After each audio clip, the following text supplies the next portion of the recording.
Let me tell you about a moment that changed everything. A moment that started as an ordinary subway ride, but turned into something unforgettable. A thief robbed an elderly man on the subway without realizing Dwayne Johnson was watching. It could have been just another fleeting act of cruelty in a city full of distractions. But what happened next left everyone on that train stunned. Dwayne Johnson wasn't there as a celebrity. No cameras were rolling, and no one expected the quiet man in the hoodie to intervene. But when the situation unfolded, it ignited a chain of events that would spark a global conversation about courage, justice, and the power of doing the right thing. Stay with me until the end of this story. It's not just about what happened that day. It's about the life lesson it left behind, one that might change the way you see the world. The subway car rattled through the tunnels, its fluorescent lights flickering faintly overhead. A rhythmic hum filled the air, blending with the occasional screech of wheels on steel. The car was crowded, yet everyone seemed worlds apart, lost in their own tired thoughts. Among the sea of weary faces sat Dwayne Johnson, unrecognizable to most. His cap was pulled low, and a plain hoodie draped over his broad shoulders, masking the man everyone knew as The Rock. For once, he wasn't a superstar or a larger-than-life personality. He was just another passenger, sitting quietly at the end of the car. The faint smell of metal mingled with old leather seats and traces of stale fast food tucked somewhere out of sight. The dim light reflected off the train's windows, creating ghostly images of the passengers in their seats. Some scrolled through their phones. Others stared blankly ahead, their expressions dulled by a long day. For Dwayne, this was a rare moment of peace. No flashing cameras, no scripts, no crowds chanting his name. Just the simple anonymity of being another man in the city.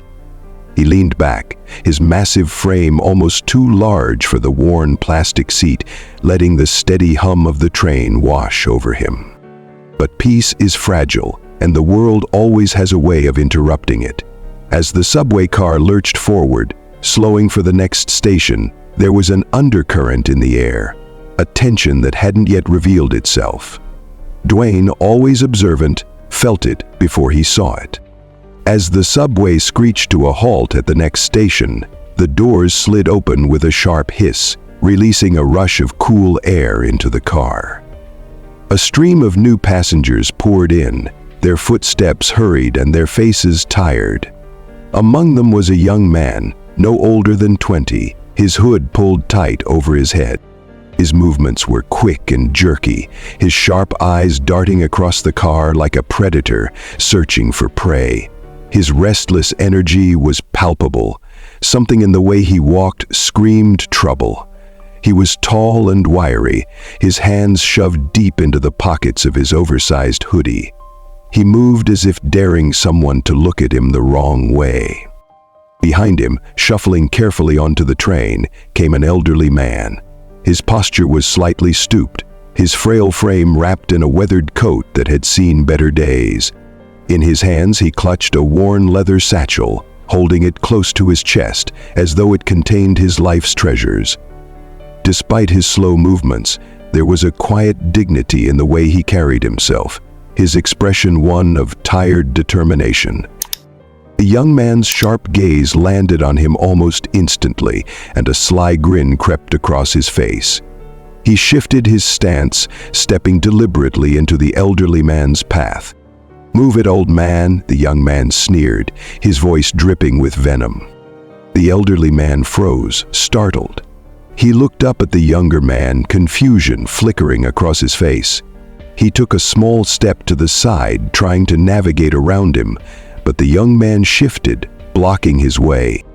"I said move," the young man barked, louder this time, his tone laced with mockery. The tension in the subway car grew thick. A few passengers looked up from their phones, their eyes widening at the confrontation, but no one said a word. Most quickly looked away, pretending not to notice, their gazes fixed on the windows or their screens. The elderly man hesitated, his grip on the satchel tightening. His lips parted as if to speak, but no words came. He tried again to step past the young man, only to be shoved lightly back into the crowd. Dwayne Johnson sat at the far end of the car, his body still but his eyes locked on the scene. His jaw tightened as he watched, his instincts urging him to act. But he stayed seated, scanning the crowd, waiting to see if anyone else would step forward. They didn't. The young man's grin widened as he glanced around the car, as though the silence was a green light to continue. His voice grew louder, taunting. "What's in the bag, old man? Rocks? What are you dragging around this time?" The elderly man lowered his head, his shoulders shrinking inward. Dwayne's fists clenched, his patience thinning. The uneasy silence of the subway car pressed down like a weight, the collective inaction of the passengers adding to the tension. It was a moment that demanded someone, anyone, to stand up. And though the crowd sat still, one thing was certain: Dwayne Johnson wouldn't stay silent for long. The young man's taunts grew louder, echoing through the subway car like an unwelcome alarm. "What's the matter, old man? Got nothing to say?" His voice was sharp, each word laced with derision. The elderly man looked down, his grip tightening on the leather satchel as if it were the only shield he had. His frail hands trembled, the veins on his knuckles visible under thin, weathered skin. He tried to move away, his eyes fixed on the floor, but the young man wasn't done. "Hey, I'm talking to you!" the young man barked. Then, with a sudden shove, he forced the elderly man backward. The older man stumbled, his back hitting the cold metal pole, and his satchel slipped from his grasp, falling to the floor with a heavy thud. A few passengers gasped. A woman covered her mouth, her eyes wide with shock. Others exchanged uncomfortable glances but stayed rooted in their seats. One man chuckled nervously, shaking his head as if the scene were nothing more than an inconvenience. And then there were the phones. Several passengers raised them, their screens capturing the chaos. The young man bent down, snatching the satchel off the floor. "What's in here, huh?" he said mockingly, swinging the bag in the air like a trophy. "Your life savings? Your old man's secrets?" He laughed loudly, looking around the car for validation. A few passengers smirked or chuckled under their breath, but most avoided his gaze, pretending not to see.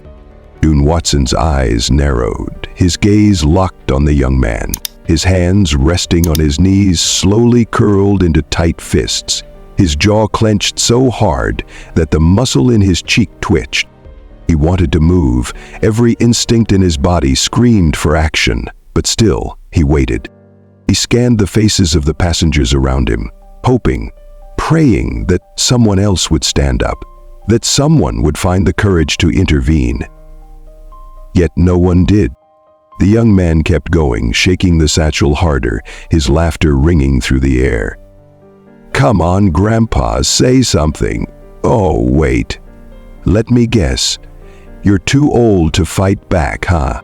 The elderly man's face crumpled in humiliation, his trembling hands reaching out in vain. "Please," he whispered, his voice breaking. "That's mine. Please give it back." The air in the subway car felt heavier, thick with tension and unspoken words. The young man was still laughing, his hand gripping the elderly man's satchel as he swung it mockingly. "What's in here, Grandpa? Something valuable?" His voice rang out, sharp and cruel. But then, everything changed. From the corner of the car, Dwayne Johnson began to rise. Slowly, deliberately, his towering frame unfolded, the simple act drawing every eye in the room. The nervous laughter stopped. The phone's recording wavered as hands lowered, their owners too stunned to keep filming. He pulled back the hood of his sweatshirt, revealing his face. Even in the dim, flickering light of the subway, there was no mistaking him. The young man's bravado faltered immediately. His grin faded, and his movements froze as his eyes locked on Dwayne. "Enough," Dwayne said, his voice low and steady, but carrying the weight of an unshakable authority. The single word cut through the air like a blade, slicing through the chaos. The subway car, once filled with noise and nervous murmurs, fell into a deep, uneasy silence. Dwayne stepped forward, his gaze locked on the young man. His presence alone seemed to shrink the space around them, the small subway car unable to contain the gravity of the moment. "What's wrong?" Dwayne asked, his voice calm but cold. "You were loud a second ago. Got nothing to say now?" The young man swallowed hard, his Adam's apple bobbing visibly. I didn't," he stammered, the words caught in his throat. His hand loosened on the satchel, and it dropped to his side like dead weight. The elderly man, still holding onto the pole for support, watched with wide, tearful eyes. For the first time since this nightmare began, he didn't look afraid. He looked hopeful. Dwayne took another step closer, towering over the young man now, his eyes piercing like daggers. "Pick it up," he commanded, his tone leaving no room for argument. The young man hesitated, his hand trembling as he bent to retrieve the satchel. The energy in the car had shifted completely. No longer was he the aggressor. Now, he was a deer caught in headlights, trapped under Dwayne's unrelenting stare. "Now apologize," Dwayne said, his voice sharp enough to make the young man flinch. I'm sorry," the young man mumbled, barely audible. "Louder," Dwayne snapped. "I'm sorry," the young man said, his voice breaking under the pressure. The elderly man nodded slightly, his lips quivering as he reached out to take his satchel. He clutched it tightly to his chest, as though it were a lifeline, his voice trembling as he whispered, "Thank you." Dwayne didn't break eye contact with the young man. "You're done here," he said firmly. "Sit down, stay there, and don't move." The young man sank into a nearby seat, his head bowed, his hands gripping the edge of the bench like he was afraid to move. The subway car rattled forward, its rhythm a stark contrast to the silence now blanketing the passengers. All eyes were locked on Dwayne Johnson, who stood towering over the young man, his presence commanding and unyielding. The elderly man hesitated for a second, as if unsure the nightmare was truly over. Then, with trembling hands, he hugged Satchel to his chest, like it was the most precious thing in the world. His eyes, glistening with tears, met Dwayne's. "Thank you," he whispered, his voice frail but full of emotion. "Thank you so much." Dwayne gave him a small nod. "You're safe now," he replied. He turned back to the young man, whose earlier cockiness had dissolved into a visible mixture of fear and humiliation. "You think that's it?" Dwayne said, his voice low and cold. "You think you can shove someone, humiliate them, and just walk away?"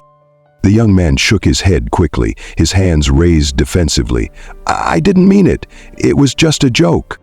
"A joke?" Dwayne repeated, his voice rising slightly, sending a chill through the car. He pointed at the elderly man. "Does he look like he thought it was funny?" The young man stammered, but no words came out. "Etupsai." Dwayne's gaze swept the car, locking onto the other passengers. "And all of you," he said, his voice cutting through the air like a blade. "You sat here and watched. Some of you laughed. Some of you recorded it like this was a show. Did it ever cross your mind to stand up for him?" The passengers shifted uncomfortably in their seats, their eyes darting to the floor, the walls, anywhere but at Dwayne. The silence was deafening, heavy with shame. The subway began to slow, the squeal of brakes signaling the approach of the next station. Dwayne's attention snapped back to the young man. "You're not going anywhere," he said firmly. As the train came to a stop, the doors slid open with a hiss. The platform was quiet for only a moment before the heavy sound of boots echoed down the car. Two uniformed police officers stepped in, their sharp eyes scanning the scene. Dwayne nodded toward the young man. "This one's yours," he said. The officers moved quickly. "Stand up," one of them barked. The young man hesitated for a moment, his eyes darting to Dwayne, as if looking for an escape, but there was no way out. The officer grabbed him by the arm, pulling him to his feet and twisting his hands behind his back. The sharp click of handcuffs snapping into place echoed through the car, a sound that carried finality. As the officers led the young man off the train, Dwayne's gaze followed him. He didn't look away until the young man disappeared down the platform, swallowed by the waiting crowd. The subway doors closed and the train jolted forward once more. The car was still silent, but now the quiet was different. It wasn't just awkward, it was reflective. The elderly man sat down, still clutching his satchel. He looked up at Dwayne, his lips trembling as he tried to find the words. I don't know how to thank you," he said finally, his voice cracking. Dwayne crouched slightly, bringing himself to the man's eye level. "You don't need to thank me," he said, his voice warm now. "You didn't deserve what happened to you. No one does." The man nodded, his eyes welling up again. Dane stood up, turning back to the rest of the car. The passengers avoided his gaze, their earlier apathy now replaced with something heavier. Guilt. The phones that had been recording were now tucked away, their owners suddenly unsure what to do with themselves. Dwayne didn't say another word. He didn't need to. The message had already been delivered, loud and clear. The car rocked gently as the subway continued on its path, the echoes of justice still lingering in the air. By the time Dwayne Johnson stepped off the subway at his stop, the echoes of what had happened were already starting to spread. Unbeknownst to him, several of the passengers who had recorded the confrontation uploaded their videos online. Within hours, the clips went viral. Headlines blazed across social media and news outlets. Dwayne Johnson stops subway assault. The Rock defends elderly man in real-life hero moment. And justice delivered, underground by Dwayne Johnson. The world was abuzz. People praised him for his courage, calling him a real-life hero. Memes and hashtags began trending, and commentators on morning shows dissected the incident frame by frame, applauding his intervention. But Dwayne wasn't comfortable with the attention. To him, the story wasn't about what he had done. It was about what everyone else hadn't. Later that night, sitting in his quiet home, Dwayne pulled out his phone. With no fancy equipment, no rehearsed script, he hit the record button. His face, still marked by the intensity of the day, filled the screen. "I've seen the headlines," he began, his voice steady but tinged with gravity. "And I need to set the record straight. This isn't about me." He paused, his expression hardening as he looked directly into the camera, his words carrying the weight of someone who meant every syllable. What happened on that subway isn't a story about a hero. It's about doing what's right. It's about seeing someone in trouble and refusing to look the other way. It's about stepping up, even when it's uncomfortable. His voice softened, but the resolve in his eyes only deepened. Too many people stayed silent. Too many people watched and did nothing.